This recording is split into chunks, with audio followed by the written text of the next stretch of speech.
మనకి స్తోత్రం కలుగును గాక. మరొక పర్యాయాన్ని ప్రియులరా దేవుని యొక్క వాక్యాన్ని మనము ధ్యానం చేసుకుందాం, ప్రార్థన చేసుకుందాం.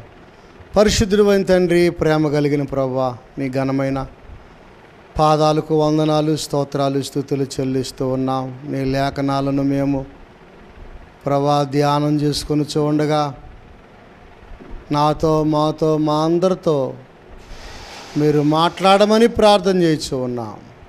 యేసు ప్రభా, నేనైతే ఒట్టివాడినయ్యా, మట్టివాడిని, పనికిరాని వాడిని. ప్రభా, మీరు గొప్ప దేవుడు నాయన, మంచి దేవుడు, ఆశ్చర్యకరుడు, ఆలోచనకర్తవు నాయన. నీ లేఖనాలను ధ్యానం చేస్తూ ఉండగా వినువారికి మేలుకరముగాను దీవునికరముగాను ఉన్నట్లుగా సహాయము చేయండి. యేసు ప్రభా, మీ సన్నిధి మాతో ఉంచండి ప్రభా. అనేకులు మేలు పొందుకోవటానికి సహాయం చేయండి. నన్ను మీ సిలువ చాటును మరుగుపరిచి మీరే మాట్లాడి మహిమ పొందమని యేసు నామములో అడుగుచున్నాము తండ్రి, ఆమేన్. చూడండి ప్రియులరా, మత్తయి సువార్త 21వ అధ్యాయము 12వ వచనాన్ని చదువుకుందాం. యేసు దేవాలయములో ప్రవేశించి క్రయ విక్రయములు చేయువారిని అందరినీ వెళ్ళగొట్టి రోకలు మార్చువారి బల్లలను, గువ్వలమ్ము వారి పీఠములను పడద్రోసి నా మందిరము ప్రార్థనా మందిరం అనబడును అని వ్రాయబడి ఉన్నది. అయితే మీరు దానిని దొంగల గుహగా చేసేడి వారనిను. గురుడివారును కుంటివారును దేవాలయములో ఆయన యొద్దకు రాగా ఆయన వారిని స్వస్థపరిచెను. చూడండి ప్రియులరా, ఇక్కడ దేవుని యొక్క లేఖనాల్లో మనం చూసినట్లయితే యేసు ప్రభువారు యెరూషలేము వచ్చిన తర్వాత గాడిద పిల్ల మీద ఆయన ప్రయాణం చేసి దేవాలయంలో ప్రవేశించాడు. చూసారా ప్రియులరా, దేవాలయము ఎంతో ప్రాముఖ్యమైనది. ఏమండి, దావీదు దేవుడు చెప్పకుండానే దేవుని యొక్క ఆలోచన ఏదైతే ఉన్నదో ఆ ఆలోచన ఎరిగి దావీదు రాజుగా ఉన్న సమయంలో నేనేమో పెద్ద పెద్ద కోట గోడల్లో, పెద్ద ఇళ్లల్లో నేను సుఖంగా ఉండాలా, మందస్సు ఎక్కడో డేరాలో ఉండాలా, దేవుడుకి అదేనా ఘనత అని దావీదు గుర్తెరిగి దేవాలయాన్ని కట్టడానికి చాలా ప్రయత్నం చేశాడు. చూసారా, ప్రభునందు ప్రియ దేవుని పిల్లారా,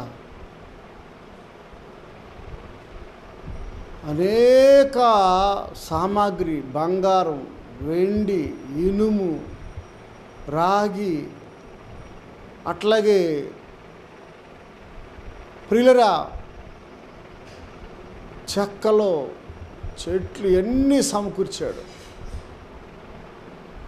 విలువైనటువంటి సామాగ్రిని సమకూరిస్తే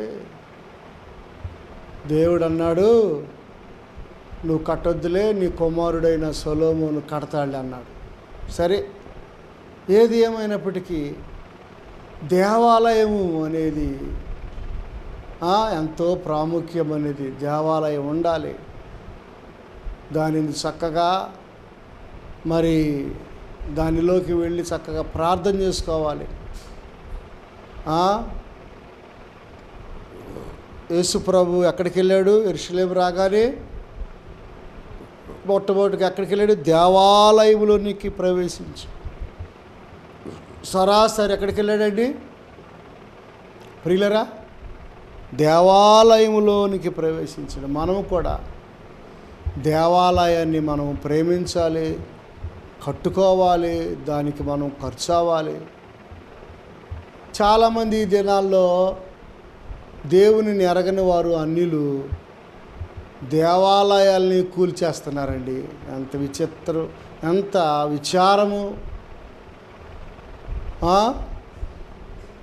దేవాలయాల్ని ఎక్కి సుత్తి తీసుకొని శిలువుల్ని ఆ గోడలను, ఆ యొక్క మరి మందిరాలను అనేక రాష్ట్రాలలో, దేశాలలో ఉగ్రవాదులు, మతోన్మాదులు, మతపెచ్చగలిగిన వారు అనేక మంది ఏం చేస్తున్నారు?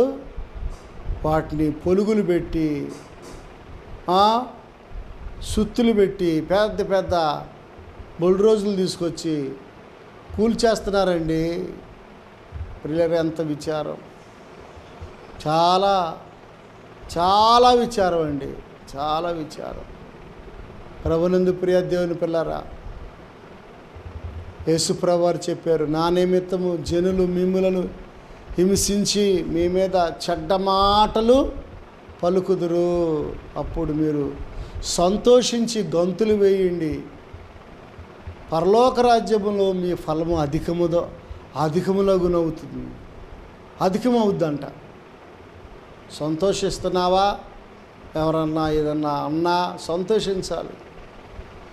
మనల్ని హింసించిన మన మందిరాలు, ప్రియులరా, మన మందిరాలు కూలగొట్టిన వారి కొరకు ప్రార్థన చేయాలి తప్ప మనము నోరు తెరిచి మనం ఏం మాట్లాడటానికి వీలు లేదు. యేసుప్రభువు వారుతో పిలాతు అన్నాడు, మాట్లాడవేంటి, నువ్వు రాజు అంటున్నారు, నిజమేనా నువ్వు అన్నట్టు. సరే, నేను నిన్ను విడిపిస్తాను, నోరు తెరవేంటి అని అన్నాడు. నా తండ్రి చిత్తము సిలువేయబడాలని ఉంది, నేను వేడుకుంటే 12 వ్యూహములు సైన్యం సమూహము ఎక్కడికి వచ్చుద్ది? పరలోకము నుండి ఇక్కడికి దిగొచ్చుద్ది. కానీ నా తండ్రి చిత్తం అది కాదు, నేను ప్రాణం పెట్టడానికి వచ్చాను అని చెప్పారు ప్రభునందు ప్రియ దేవుని పిల్లరా, క్రైస్తవులమైనటువంటి మనము కూడా అలాగన మనము ప్రార్థన చేసి వారిని క్షమించవలసిన వారమై ఉన్నాం. గమనించండి, తండ్రి వీరేమి చేయుచున్నారు, వీరు ఎరుగరు కనుక వీరిని క్షమించండి అని ప్రభు ప్రార్థన చేశారు కదా. దేవాలయంలో ఆయన ప్రవేశించినప్పుడు అక్కడ ఏం జరుగుతుంది? క్రయ విక్రయములు చేయువారినందరినీ వెళ్ళగొట్టి, క్రయ విక్రయములు అంటే వ్యాపారం జరుగుతుంది. ఎక్కడి నుంచో ఇతర దేశాల నుంచి వస్తారు, ఆ డబ్బులు యెరూషలేములో మార్చుకోవాలి. యెరూషలేములో డబ్బులు ఏమండి, ఇతర దేశాల డబ్బులు వాళ్ళకి ఇస్తే యెరూషలేము డబ్బులు ఇస్తారు వీళ్ళకి. అప్పుడు యెరూషలేము డబ్బులతో గోవులని, పావురాలని, గొర్రెలని, మేకలని, ఏమండి బలులకు సంబంధించినవన్నీ కొనుక్కోవాలి. అప్పుడు బలులు అర్పించటం, అక్కడ పెద్ద పండగ వాతావరణం కనుక క్రయ విక్రయములు కొనడము, అమ్మడము, కొనడము, అమ్ముకోవడం ఇది ఎక్కువైపోయింది. భక్తి విధానం తక్కువైపోయింది. క్రయ విక్రయములు చేయువారిని అందరినీ వెళ్ళగొట్టి, చూడండి ప్రియులరా, సంపాదన, వ్యాపారము, మన యొక్క మైండ్ సెట్ వ్యాపార సంబంధమైనదిగా ఉండకూడదు. క్రయ విక్రయములు కొనడము, అమ్మడము అనే విధానములో, డబ్బు సంపాదన విధానములో ఉండకూడదు. మనము క్రీస్తుని ప్రకటించేవారముగాను, సువార్తను ఉచితముగా ప్రకటించేవారుగాను, ప్రార్థన చేసేవారుగాను, ఇతరుల పట్ల జాలి కలిగి, ప్రేమ కలిగి, వారికున్నా లేకపోయినా ప్రార్థన చేసి వెళ్ళేవారుగా మనము ఉండాలి.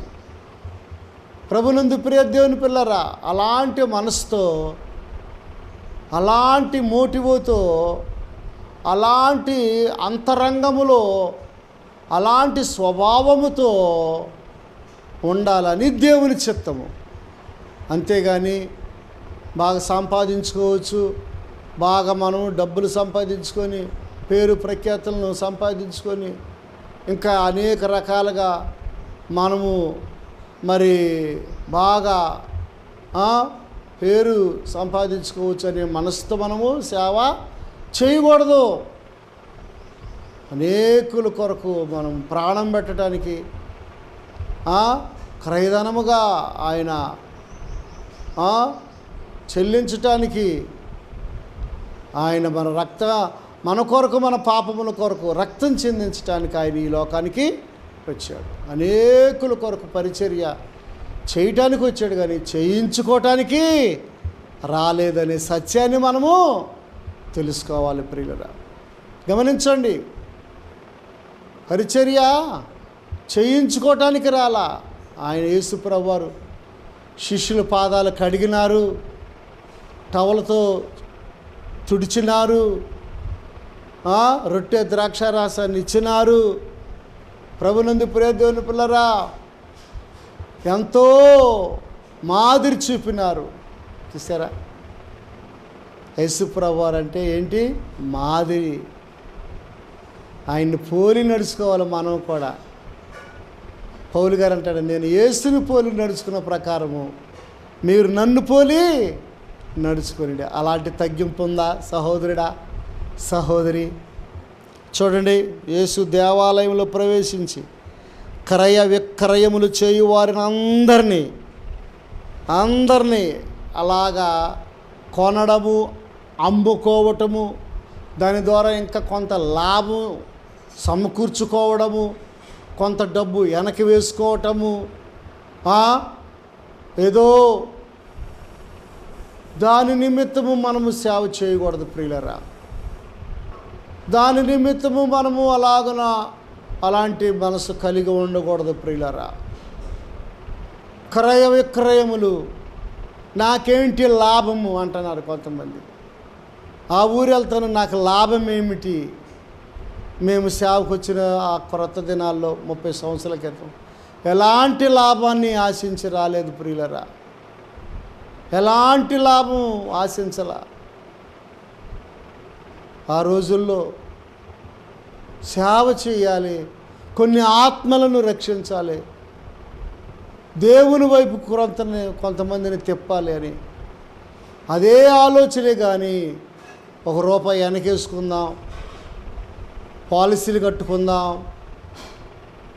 మరి చక్కగా భద్రత కలిగి ఉందాం, ఒక ఇల్లు కట్టుకుందాం, ఏదో బైక్ కొనుక్కోవాలి, కారు కొనుక్కోవాలి, లగ్జరీగా తిరగాలి అనే ఆలోచన ఏమాత్రము కూడా అలాంటి తలంపులే లేవండి 30 సంవత్సరాల క్రితం. ఇప్పుడు కూడా అంతే. ఒకవేళ దేవుడు ఇస్తే కాదనకూడదు, కానీ సేవ అంటే మరి గొప్ప గొప్ప వాటిని అన్నడనూ ఆశించలేదు, అలాగున ఆశించకూడదు. ఉచితంగా పొందుకున్నాం, ఉచితంగా మనము ఇవ్వవలసిన వారమై ఉన్నాం. చూడండి, అలాంటి మనసుతో ఉండాలి, కానీ వ్యాపారపు మైండ్తో ఉండకూడదు. క్రయ విక్రయములు చేయు వారందరూ ఏం చేస్తాడు దేవుడు? ఉంచుతాడా, వెళ్ళగొడతాడా? బయటికి చెప్పాలి. ఉంచుతాడా, వెళ్ళగొడతాడా? అలాంటి వ్యాపార సంబంధమైన మైండ్, వ్యాపారపు మైండు, వారితో స్నేహం చేస్తే మనకు ఏమొచ్చుద్ది? వారితో స్నేహం చేస్తే ఏమీ రాదు, వీరితో స్నేహం చేస్తే మనకు కలిసి వచ్చింది. మైండ్ సెట్లు ప్రియులరా, లాభాన్ని అపేక్షించే వారముగా ఉండకూడదు. అంతరంగములో కూడా లాభాన్ని మనము అపేక్షించే వారముగా ఉండకూడదు. కానీ యెరూషలేములో ఉన్న పెద్దలు, యాజకులు, ప్రియులరా, ప్రధాన యాజకులు, పేరుకు మాత్రం ప్రధాన యాజకులే, కానీ వాళ్ళ అంతరంగము సమాధులను పోలి ఉన్నాయి అని చెప్పాడు దేవుడు. సొన్నం కొట్టిన సమాధులారా, పైకి తెల్లగా ఉంటారు కానీ లోపల అజితేంద్రముతోనూ, దోపుతోనూ, మత్సరముతోనూ, కుళ్ళుతోనూ, కుళ్ళిపోయిన ఎముకలు, వాసన దేవుడు చూస్తున్నాడు. సహోదరుడా, నీ అంతరంగం ఎలా ఉన్నది? నీ ఆత్మీయత ఎలా ఉన్నది? నీ పరిస్థితి ఎలా ఉన్నది? చూసారా, ఈ లోకల్ టీవీలో సువార్త అనేకులు వినాలని, ప్రభునందు ప్రియ దేవుని పిల్లరా, అనేకులు ఇంకా చాలామంది క్రీస్తుని ఎరగని వారు ఉన్నారని 30 సంవత్సరాలు కుడియడంగా 30 సంవత్సరాల తర్వాత గమనించండి. సావుకు రాగానే మాకు అలాంటి ఆశలు లేవండి. ఇప్పుడు వచ్చేవాళ్ళు ఎంతో ఆర్భాటాలు, ఎంతో మంచిదే తమ్ముడా, కాదనడం లేదు. కానీ నీ స్వభావం ఎలా ఉన్నది? నీ నైజము ఎలా ఉన్నది? నీ తత్వం ఎలా ఉన్నది? మోసకరంగా ఉంటే దేవుడు వాళ్ళందరినీ వెళ్ళగొట్టేసినట్లుగా మనల్ని కూడా ఏం చేస్తాడు? ఆయన సన్నిధిలో నుండి వెళ్ళగొట్టేస్తాడు. ఆదాము అవ్వలను ఏం చేశాడు? వెళ్ళగొట్టాడు. గమనించండి, ఏదేని తోటలో నుండి వెళ్ళగొట్టినాడు కదా. అవును కదా ప్రియులరా? రోకలు మార్చు వారి బల్లలను చూసారా? రోకలు మార్చు వారి బల్లలను ఏకంగా బల్లలు పెట్టేసేసి, పెద్ద పెద్ద బల్లలు పెట్టి వాళ్ళ కాయిన్స్, వీళ్ళ కాయిన్స్ అక్కడ పెట్టి, ఏమండి, వచ్చే పర్యాటకులు, సందర్శకులు, ఏమండి, యాత్రికులు, ఇంకా అనేక వారు బలులు అర్పించేవారు, వివిధ దేశాల నుంచి వచ్చేవారు డబ్బులు మార్చుకునేవారు. అక్కడ ప్రార్థనా మందిరం అంటే ఏంటండి? డబ్బులా? ప్రార్థనా మందిరం అంటే క్రయ విక్రయమా? ప్రార్థన వాటిని కోరుకోవట్లేదు, బలులను కోరటం లేదు, ఏమండి, నైవేద్యాలు కోరడం లేదు, దహన బలులు కోరడం లేదు. ఏమి తెచ్చి నిన్ను స్తుతించెదను? వేలాది గొర్రెలను, మరి నా జ్యేష్ఠపుత్రుడిని తీసుకొచ్చి, మేకాలో ఉంది కదా, నా జ్యేష్ఠపుత్రుడిని తీసుకొచ్చి నిన్ను అలాగన ఆరాధిస్తే అది నీకు ఇష్టమా? ఏం కోరుకుంటున్నాడు దేవుడు? వేలాది నదులంతా విస్తార తైలము నీకిచ్చిన చాలునా, గర్భఫలమైన నా జ్యేష్ఠపుత్రుని నీకిచ్చిన తీరునా. వేలాది నదులంత విస్తారమైన తైలం. ఎందుకు తైలం అడుగుతున్నాడు దేవుడు? నా కుమారుడా, నీ హృదయము నాకిము. నా కుమారుడా, నా ఆజ్ఞలను హృదయపూర్వకముగా గైకొనుము. చాలామంది మనసు మార్చుకోకుండా, బుద్ధి మార్చకుండా కానుకలు ఇస్తారు, ఏమండి, దశమ భాగాలు ఇస్తారు, ఏమండి, టీవీ పరిచర్యకు రకరకాలుగా. బుద్ధి మారదు, స్వభావం మారదు, తత్వము మారదు, పాపంలోనే ఉంటారు, మళ్ళీ ప్రార్థన చేస్తారు, దోషాల్లోనే ఉంటారు, మళ్ళీ గుడికి వెళ్తారు, అక్రమంలోనే ఉంటారు, అన్యాచారాలు. ప్రభునందు ప్రియ దేవుని పిల్లరా, హృదయం మారదు. దేవుడు అంటున్నాడు, మొదట నీ హృదయము నాకిమ్ము. హృదయం ఇవ్వాలండి దేవునికి. ప్రియులరా, జక్కయ్య హృదయాన్ని ఇచ్చాడు, సమరయ స్త్రీ హృదయాన్ని ఇచ్చింది, అబ్రహాము తన జీవితాన్ని దేవునికి అంకితం చేశాడు, ఇస్సాకు, యోసేపు, ఏమండి, యాకోబు, మోషే. అంతేగాని రోకలు మార్చే విధానము, బల్లలు, ఇంకా గోవులు, పావురాలు అమ్ముకునే పద్ధతిలో ప్రార్థన అంటే అదా? ఏమండి, అమ్ముకోవటాల కచ్చీపులు అమ్ముకోవటం, సీసాలు అమ్ముకోవటం, ఏమండి, అదేమనంటే పరిచర్యకి సపోర్ట్ చేయండి అని ఎన్నో రకరకాలుగా మనుషులు ఏం చేస్తున్నారు? అడగటమే, ఇక వెనక ముందు ఆలోచించే పనే లేదు, అడగటమే. ప్రభునందు ప్రియ దేవుని పిల్లరా, దేవునిని అడగాలి కానీ మనము మనుషుల మీద ఆధారపడకూడదు, దేవుని మీద ఆధారపడాలి. సహోదరుడా, సహోదరి, మనుషులు నమ్ముకున్నట్టు కంటే యెహోవాను ఆశ్రయించుట మేలు. రాజులు నమ్ముకున్నట్టు కంటే దేవునిని ఆశ్రయించుట నరునికి ఎంతో మేలు. కనుక ప్రభునందు ప్రియ దేవుని పిల్లరా, గమనించండి సహోదరుడా, సహోదరి, అలాంటి వారందరినీ చెదరగొట్టేసాడు యేసు ప్రభు. చెదరగొట్టి ఇక్కడ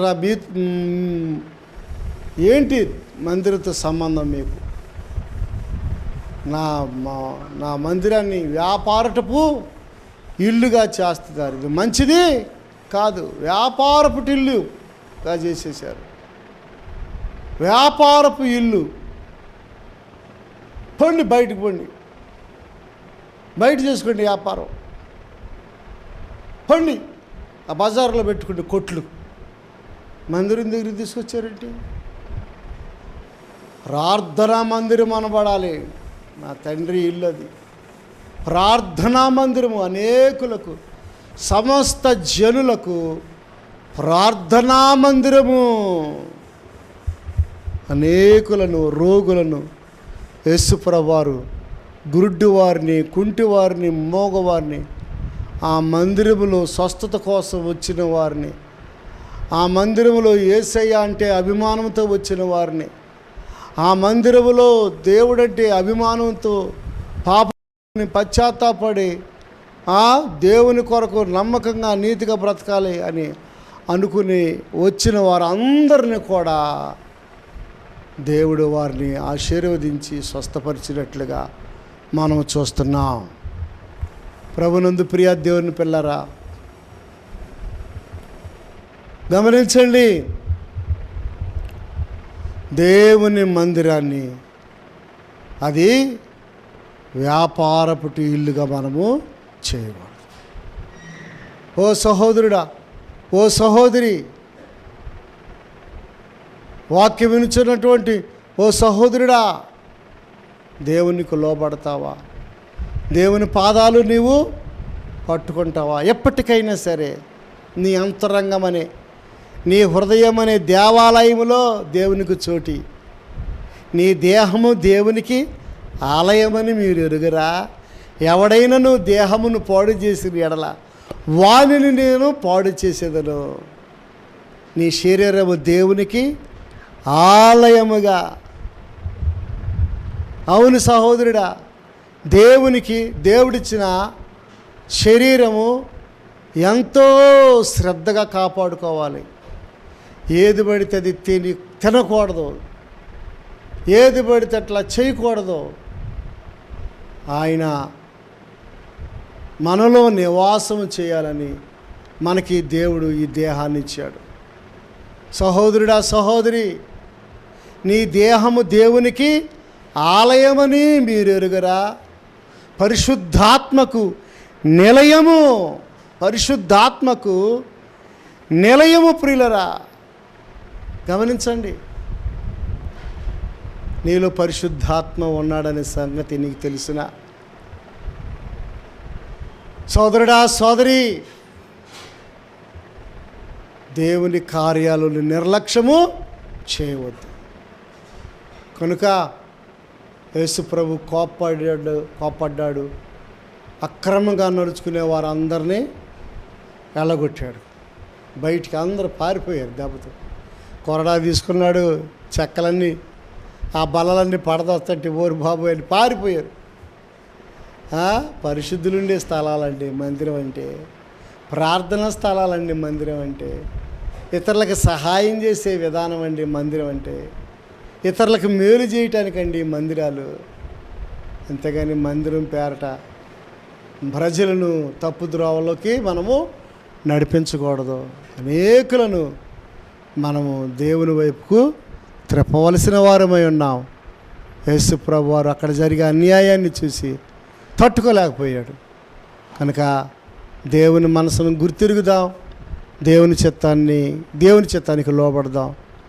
దేవుడిచ్చిన మందిరాలు చక్కగా ప్రార్థన చేసుకుందాం, మందిరాలను జాగ్రత్తగా ఉంచుకుందాం. మరి మన దేహం అనే ఈ యొక్క మందిరాన్ని కూడా జాగ్రత్తగా ఉంచుకుందాం. దేవుడి కొద్ది మాటలు దీవించుగాక. తలల వంచండి, ప్రార్థన చేసుకుందాం.